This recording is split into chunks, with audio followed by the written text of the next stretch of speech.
Hello guys, good evening. So guys, vision की 17 सितंबर की daily current affairs की magazine update हो गई है। तो चलिए आज के फर्स्ट टॉपिक के साथ, pendency of criminal cases against legislature, supreme court reserves orders on the amicus suggestion. तो गाइस जो ये न्यूज़ है वो GS2 के अंडर कवर होएगी पॉलिटी सेक्शन में। तो गाइस जरा पहले हम देख लेते हैं कि जो एमिकस क्या होता है। ये जो एमिकस क्यूरे है, जो गाइस एमिकस क्यूरे क्या होता है, सपोज करो कोई केस है जिसमें मेरा कोई लेना देना नहीं है, लेकिन क्या कर सकती हूँ, मेरे पास क्या है, मैं सुप्रीम कोर्ट को कोई अगर सजेशन देना चाहती हूँ या कुछ उससे केस से रिलेटेड कोई इन्फॉर्मेशन या एक्सपर्टाइज देना चाहती हूँ तो वो मैं दे सकती हूँ उनसे रिक्वेस्ट करके। ठीक है, बाकी क्या है, ऑफ कोर्स सुप्रीम कोर्ट क्या है, उसकी मर्जी है, चाहे वो उसको एक्सेप्ट करे या रिजेक्ट करे। ठीक है, तो ज़रा हम पहले ये देख लेते हैं कि अभी जो कितना पॉलिटिक्स में कितना क्रिमिनलाइजेशन है उसका क्या स्टेटस है, हम देख लेते हैं। हमने परसों भी इस रिलेटेड न्यूज़ पढ़ी थी कि कितना ज़्यादा जो पॉलिटिक्स में जो क्रिमिनलाइजेशन है वो हर एक लोकसभा के इलेक्शंस में क्या बढ़ रहा है। 2009 में हमने देखा था कि कितना था, फिर 2014 में कितना था, 2019 में कितना था, वो हमने परसों देखा था। ठीक है, तो अगर अभी देखते हैं कि अभी करंट सिचुएशन क्या है। तो अगर हम करंट देखे जाएँ, जो MPs और MLAs के अगेंस्ट कितने केसेस पेंडिंग है, नियर अबाउट 4,500 केसेस पेंडिंग है। और उसमें से की है जो अभी करंट में जो MP MLA हैं उसमें से 2556 केसेस पेंडिंग है। अभी क्या है, इससे रिलेटेड ऑलरेडी सुप्रीम कोर्ट ने, ताकि पॉलिटिक्स का क्रिमिनलाइजेशन ना हो, सुप्रीम कोर्ट ने ऑलरेडी पास्ट में काफ़ी ऑर्डर्स पास किए हुए हैं। जरा हम देख लेते हैं उन बैकग्राउंड को। 2002 में association for democratic reforms versus union of India में सुप्रीम कोर्ट ने ये मैंडेट किया था कि जो भी बंदा इलेक्शन कंडक्ट कर रहा है या फिर कैंडिडेट खड़ा हो रहा है, उससे पहले अपनी सारी इन्फॉर्मेशन डिस्क्लोज करनी पड़ेगी कि उसके पास में कितने क्रिमिनल चार्जेस उसमें लगे हुए हैं, उसकी एजुकेशनल क्वालिफिकेशन क्या है और उस कैंडिडेट की पर्सनल एसेट्स, मतलब कि उसकी कितनी प्रॉपर्टी है, ये सब उसको क्या करने के लिए डिस्क्लोज करनी होगी। 2013 में फिर एक PIL फाइल की गई थी लिली थॉमस और लोक प्रहारी के द्वारा। उस वक्त भी क्या सुप्रीम कोर्ट ने ये बोल दिया था, अगर कोई भी MP या MLA गिल्टी पाया गया है और अगर उसे पनिशमेंट 2 साल से ज़्यादा की होती है तो उसे क्या करना है, उसी वक्त अपनी सीट उसको छोड़नी पड़ेगी और वो उस सीट से क्या हो जाएगा, डिस्क्वालीफाई हो जाएगा। 2014 में फिर public interest foundation versus union of India case में सुप्रीम कोर्ट ने ये बोल दिया था, अगर कोई भी क्रिमिनल ट्रायल किसी के अगेंस्ट पेंडिंग है, किसी भी MP के अगेंस्ट या किसी भी MLA के अगर पेंडिंग है तो उसे 1 साल में डिस्पोज खत्म ही करना है। सपोज करो आज अगर किसी MP MLA के अगेंस्ट कोई चार्ज फ्रेम हुआ तो उसे विदिन 1 ईयर क्या करना है, डिस्पोज करना ही करना है।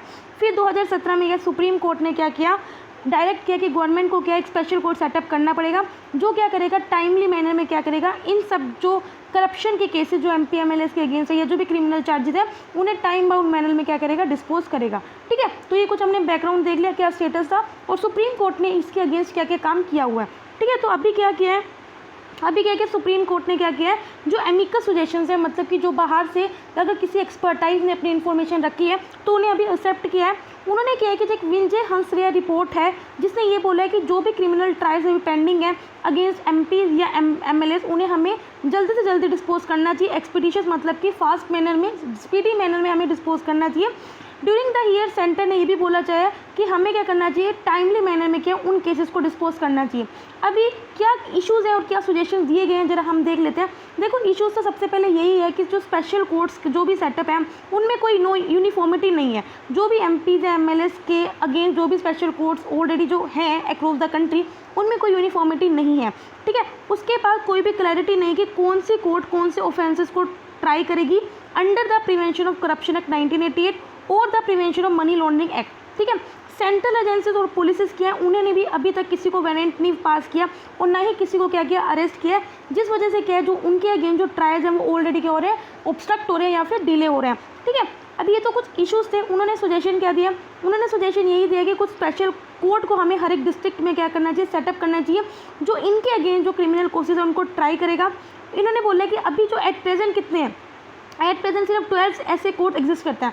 आप सोचो हमारा इंडिया कितना बड़ा है, कितने उसमें 28 स्टेट्स हैं, 9 यूनियन टेरिटरीज हो गई हैं और डिस्ट्रिक्ट तो पता नहीं कितने ही होंगे।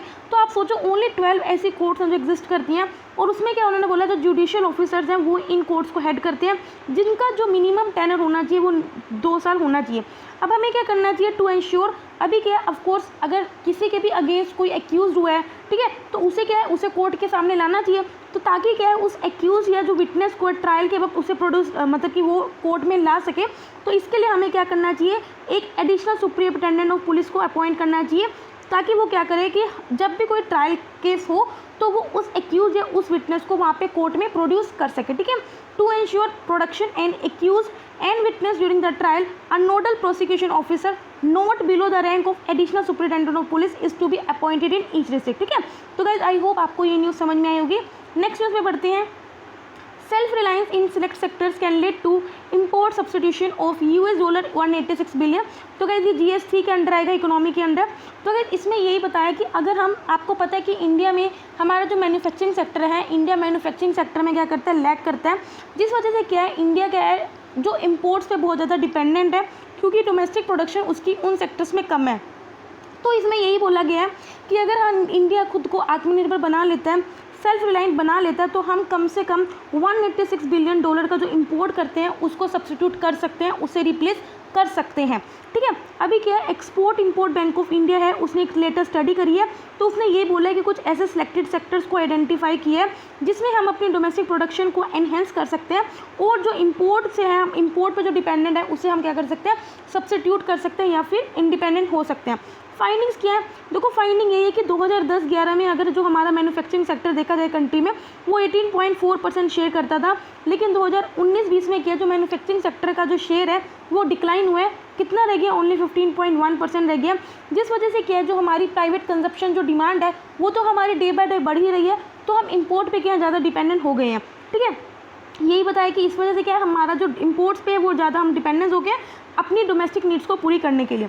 अगर हम इन सेक्टर्स में सेल्फ रिलायंट हो जाते हैं, आत्मनिर्भर बन जाते हैं, जैसे इलेक्ट्रॉनिक सेक्टर में, डिफेंस इक्विपमेंट सेक्टर में, मशीनरी, केमिकल्स, एलिड सेक्टर, फार्मास्यूटिकल्स या कुछ सर्टेन एग्रीकल्चर प्रोडक्ट्स में, रेयर अर्थ मेटल्स में, अगर हम इन सब सेक्टर्स में सेल्फ रिलायंट बन सकते हैं, तो इससे क्या होएगा, जो हम इंपोर्ट जो $186 बिलियन के हम डिपेंडेंट है या इतना पैसा खर्च करते हैं, उन पे हम क्या कर सकते हैं, उनको सेव कर सकते हैं, जो नियर अबाउट 39% है ऑफ ओवरऑल इंपोर्ट, और अगर हम नॉन ऑयल इंपोर्ट देखे जाए तो वो नियरली 50% है इंडिया के। ठीक है, तो गाइस आप देख सकते हो कि हम कितना ज़्यादा क्या है, अगर अपनी डोमेस्टिक मैन्युफैक्चरिंग बढ़ा दें, डोमेस्टिक कैपेसिटी बढ़ा दें, तो हम कितना पैसा सेव कर सकते हैं।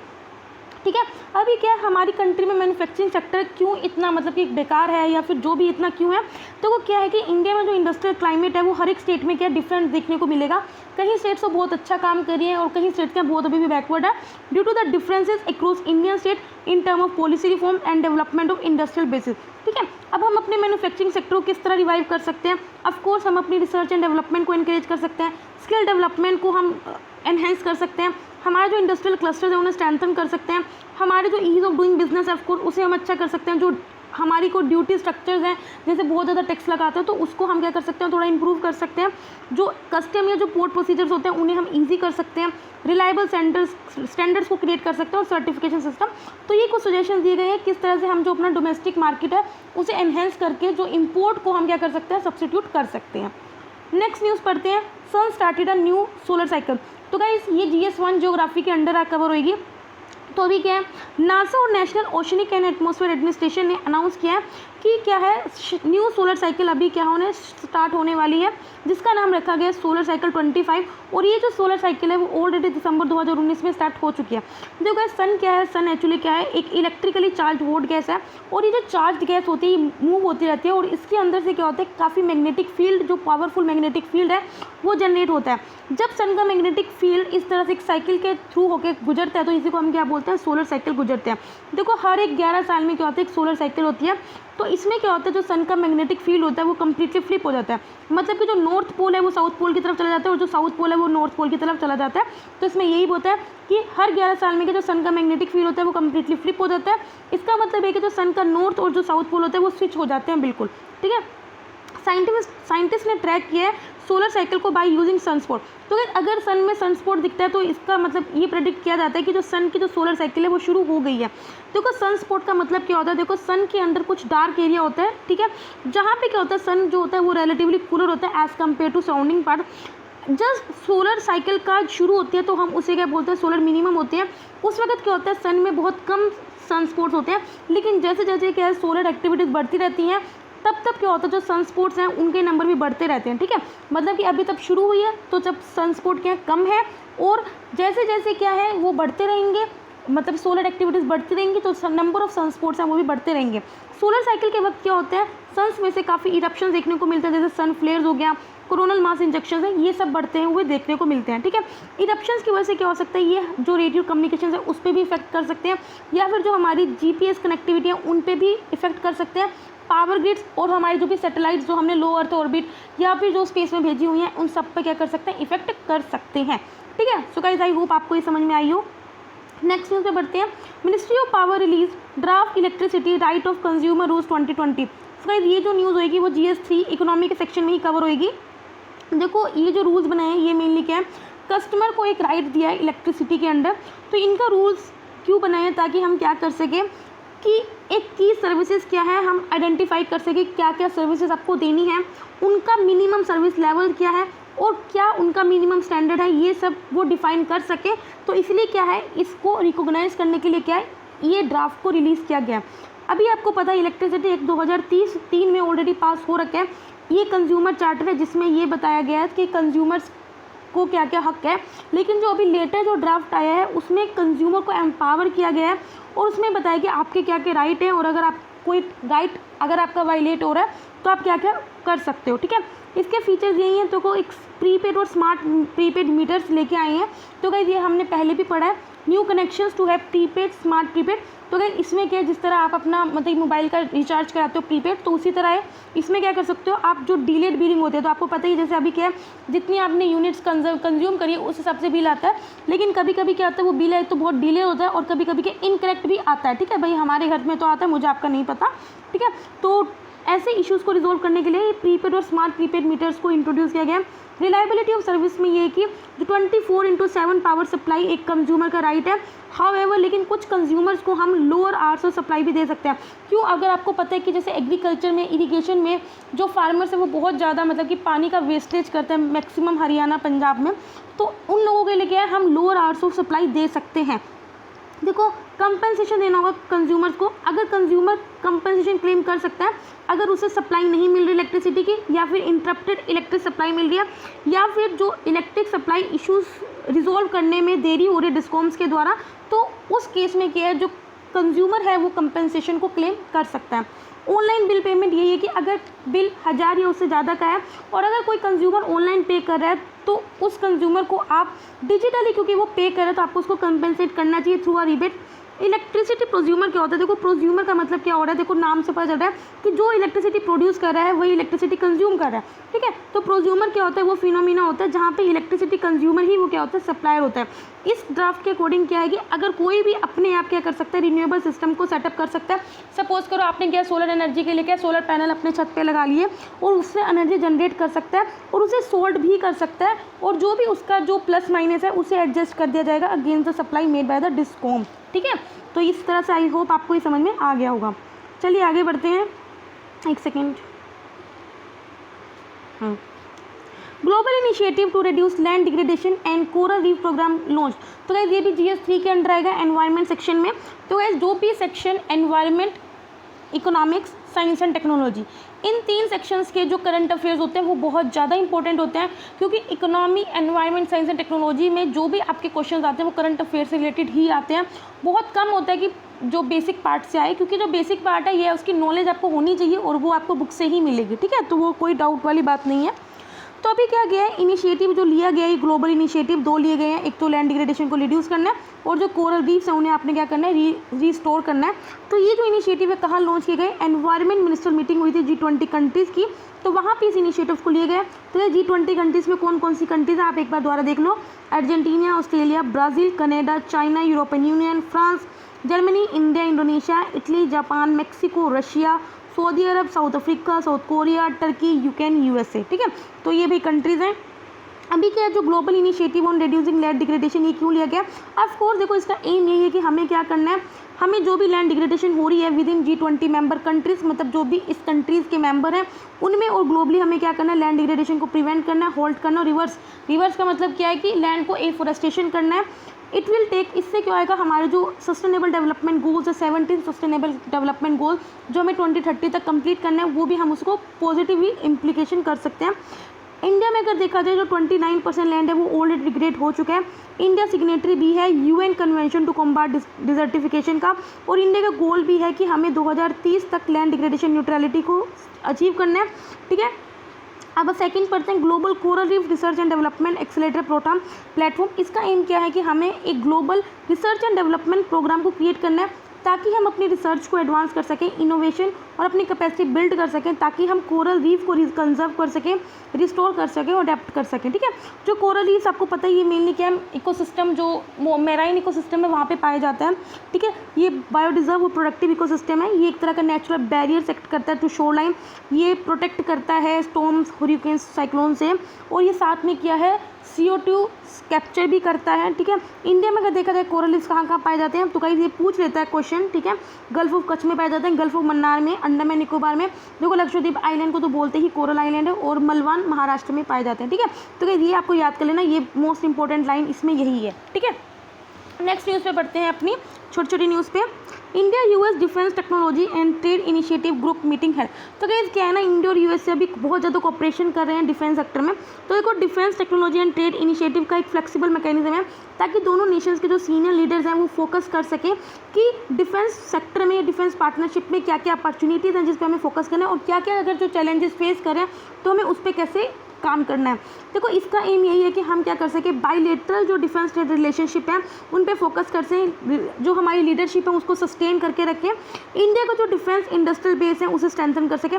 तो गाइस आपको पता भी है इंडिया डिफेंस सेक्टर पे बहुत ज़्यादा एक्सपेंड करता है, तो हम क्या चाहते हैं कि इंडिया को क्या बना सकें, डिफेंस सेक्टर में सेल्फ रिलायंट बना सकें, हम new areas of technology collaboration कर सकें, एक्सप्लोर कर सकें, और यूएस और इंडिया में जो बिजनेस टाइज हैं उन्हें वो एक्सपेंड कर सकें। इसके under already 4 joint working groups focus किए गए हैं, लैंड के लिए अलग है, नेवल के लिए अलग है, एयर के लिए अलग है, एयरक्राफ्ट करियर टेक्नोलॉजीज के लिए अलग है, जो ऑलरेडी एस्टेब्लिश हुए हैं किसके under, defence trade and trade initiative के अंदर, ताकि क्या है दोनों को ये मतलब कि म्यूचुअली एग्रीड प्रोजेक्ट्स हैं। ठीक है, जिबूटी कोड ऑफ कंडक्ट या जेदाहा अमेंडमेंट इसको ये बोलते हैं। तो क्या जो जिबूटी कोड ऑफ कंडक्ट है ये एक्चुअली क्या है, इसमें 18 मेंबर स्टेट्स हैं जो रेड सी को बॉर्डर करती हैं, गल्फ ऑफ एडेन को बॉर्डर करती हैं, या ईस्ट अफ्रीका ऑफ कोट सही है क्या बोल रही हूँ, ईस्ट कोस्ट ऑफ अफ्रीका या फिर जो आइलैंड कंट्री जो इंडियन ओशन रीजन में उनको क्या करती हैं, सराउंड करती हैं।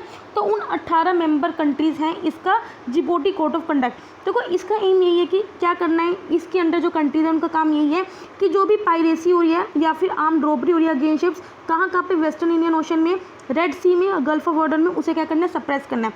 तो अभी ये न्यूज़ में क्यों था, क्योंकि as an observer status India ने क्या है इसको ज्वाइन कर लिया। इसके अलावा कौन कौन जो कंट्रीज़ हैं जो जिबूटी कोड ऑफ कंडक्ट की क्या है ऑब्जर्वर कंट्रीज़ हैं वो हैं Japan, Norway, UK and USA.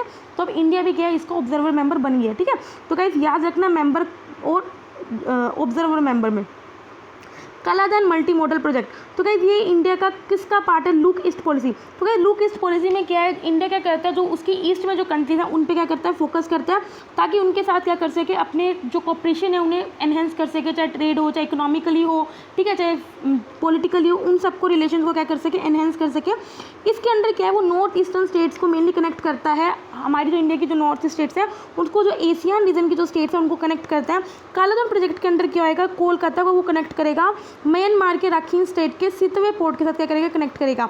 इसमें म्यांमार में क्या है, देखो पहले तो कोलकाता को म्यांमार के सीतवे पोर्ट से कनेक्ट किया, फिर म्यांमार के सीतवे पोर्ट से वो करेगा उसके चीन स्टेट से कनेक्ट करेगा, और फिर चीन स्टेट को फिर कनेक्ट करेगा ये मिजोरम के पलेतवा से। तो आप देख सकते हो कि कैसे पहले इंडिया को म्यांमार से कनेक्ट कर रहा है, फिर म्यांमार के अंडर 2 सिटीज़ को कनेक्ट कर रहा है, 2 स्टेट्स को, फिर वो द्वारा क्या कर रहा है म्यांमार से इंडिया को कनेक्ट कर रहा है। ठीक है, तो इस तरह से क्या कालाधन मल्टी मॉडल प्रोजेक्ट है। ठीक है, इससे क्या होगा, जो इंसर्जेंट ग्रुप है अरक्कन आर्मी जो मेनली म्यांमार स्टेट से लड़ता रहता है, हम उन पे भी नज़र बना सकते हैं। ठीक है, आगे बढ़ते हैं। Parliament pass the institute of teaching and research in Ayurvedic bill. तो पार्लियामेंट ने ये बिल पास कर दिया, तो इससे क्या होगा, आयुर्वेदिक इंस्टीट्यूशन को एस्टेब्लिश किया गया जिसका नाम है institute of teaching and research इन आयुर्वेदा। और कहाँ पे किया गया, तो गाइस ये इंपॉर्टेंट हो जाता है, जामनगर गुजरात में एस्टेब्लिश किया गया। देखो इसे जो एस्टेब्लिश किया गया है वो क्या किया, जो एग्जिस्टिंग ऑलरेडी जो 2 यूनिवर्सिटीज थी उन्हें क्या करा, कंबाइन करके अमेलगमेट करके क्या करा, उसको एस्टेब्लिश किया। कौन कौन सी, आयुर्वेदिया इंस्टीट्यूट एट गुजरात और साथ में जो आयुर्वेदा यूनिवर्सिटी कैंपस जामनगर, इन दोनों को प्लस करके क्या गया, ये इंस्टीट्यूट बनाया गया। इसको क्या है, इंस्टीट्यूशन ऑफ नेशनल इंपॉर्टेंस का स्टेटस भी दे दिया गया है। तो ये बहुत इंपॉर्टेंट हो जाता है क्योंकि ये नेशनल इंपॉर्टेंस इंस्टीट्यूशन का स्टेटस मिल चुका है। इस तरह जो ये पहला इंस्टीट्यूशन मिला है जिसको नेशनल इंपॉर्टेंस का स्टेटस दिया है, किसने, आयुष सेक्टर में। आयुष सेक्टर में ये पहला इंस्टीट्यूशन है जिसको नेशनल इंपॉर्टेंस का स्टेटस दिया है।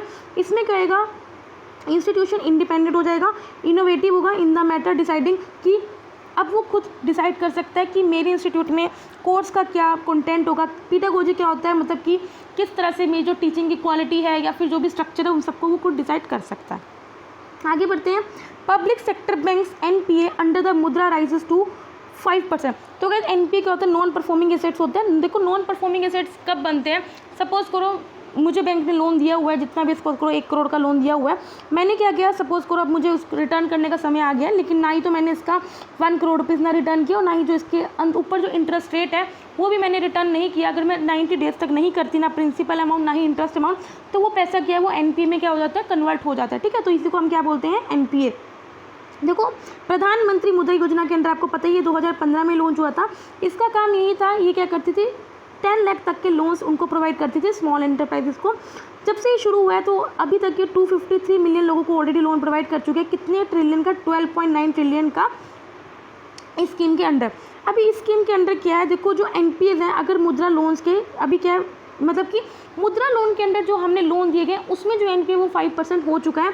तो इसमें क्या है, जो गवर्नमेंट ने क्या है, पब्लिक सेक्टर बैंक से उन्हें बोला है कि आप क्या करो, जो प्रधानमंत्री मुद्रा लोन्स के अंदर जो एसेट क्वालिटी है उन्हें मॉनिटर करो और उनको एनालिसिस करो उन अकाउंट्स को, ताकि हम जो अपने जो स्टैंडर्ड्स हैं उन्हें इम्प्रूव कर सकें और एक रेगुलर और इंटेंसिव कॉन्टैक्ट बना के रखें, जो भी पीएम मुद्रा योजना के अंदर जिन लोगों ने बोरो किया उनको हम मॉनिटर कर सकें। ठीक है, तो यही है हिमायत। तो गाइस हिमायत क्या, देखो ये placement linked skill training program है, किसका, for unemployed youth of Jammu and Kashmir. तो गाइस डायरेक्टली ये भी पूछ सकते हैं हिमायत मिशन किससे रिलेटेड है। ठीक है, तो आपको पता होना चाहिए कि ये स्किल ट्रेनिंग प्रोग्राम है। और ये भी पूछ सकते हैं किस स्टेट में है, तो आपको ये भी पता होना है जम्मू कश्मीर में है। ठीक है, तो ये किसके रिलेटेड है, स्किल ट्रेनिंग प्रोग्राम है, कहाँ पे, जम्मू कश्मीर में। ठीक है, इसके अंदर क्या जो यूथ है उसको क्या आएगा, स्किल ट्रेनिंग प्रोवाइड की जाएगी फ्री ऑफ कॉस्ट। कब तक प्रोवाइड की जाएगी, 3 महीने से लेकर 12 महीने तक की जाएगी।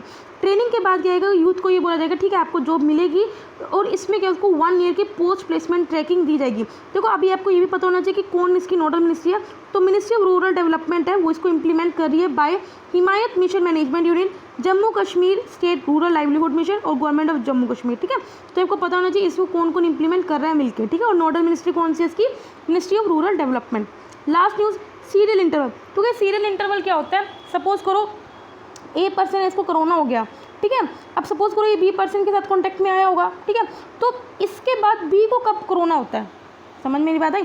सपोज करो इसको 1 सितंबर को कोरोना हुआ और इससे मिला, लेकिन इसको कोरोना हुआ 5 सितंबर को। ठीक है, तो इसके बीच में जो टाइम है, मतलब कि 4 दिन का जो टाइम है, इसको हम क्या बोलते हैं, सीरियस इंटरवल। ठीक है, तो गाइस आपको समझ में आएगा सीरियस इंटरवल यही है। ठीक है, तो ये डायरेक्टली पूछ सकते हैं कि सीरियल इंटरवल रिलेटेड टू विच। ठीक है, तो आपको पता होना चाहिए कोविड से रिलेटेड है। तो it is the duration between symptom onset of primary case and the symptom onset of secondary cases generated by the primary case, that is it is the gap between onset of COVID-19 symptoms in person A and person B who is infected by person A। ठीक है, इससे हम क्या होएगा, हम effectiveness देख सकेंगे infection control की, besides indicating rising population immunity and forecast future incident. ठीक है, सो गाइस यहाँ पे आज 17 सितंबर की विजन की डेली करंट अफेयर्स की मैगजीन कंप्लीट होती है। अगर आपको पसंद है तो लाइक करना और अगर आपको कोई भी दिक्कत हो तो कमेंट करना। तब तक के लिए बाय, टाटा।